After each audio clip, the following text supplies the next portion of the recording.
Det har klart krævet, at jeg har skulle træne hårdt for det.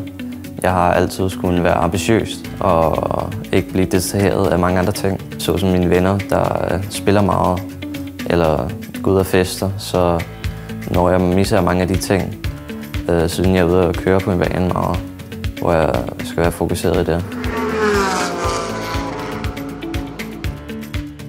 Næste skridt i min karriere vil nok være at køre Form 4 i et dansk mesterskab og komme op og vinde det.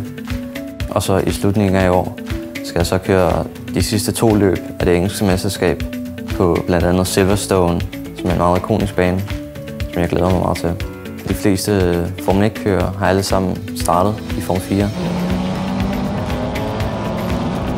Blandt andet Max Verstappen, Lewis Hamilton, Lando, de er alle sammen kørt Form 4.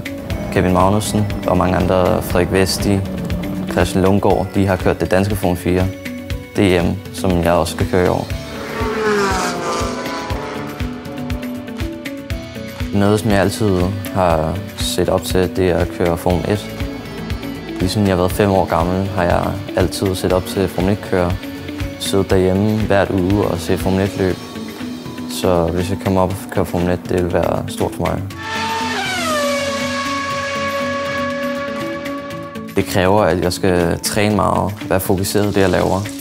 Komme ud og løbe og træne, så jeg kan være klar til at køre en time i den Formel 4-bil til løbet. Jeg løber 3 gange om ugen, og jeg træner næsten hver dag. Blandt andet at træne nakken og core, det er meget vigtigt, så man sidder i en bil, specielt for nakken, for der er mange G-kræfter, når man kører rundt om et sving. Så der skal man have en veltrænet nakke. Og så bruger jeg mange timer om ugen på at køre simulator. Jeg vil nok sige, at jeg bruger omkring 30 timer om ugen på at sidde her.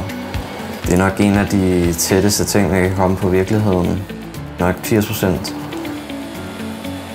En anden fordel for at køre simulator, det er, at man kan forberede sig til baner, man aldrig har kørt på. Så man ikke kommer ud første gang, så ved man lidt om baner i forvejen. Lige nu kører jeg på en bane, der hedder Silverstone, som jeg skal køre i fremtiden. Så lige nu er det en god træning at lige forberede mig her.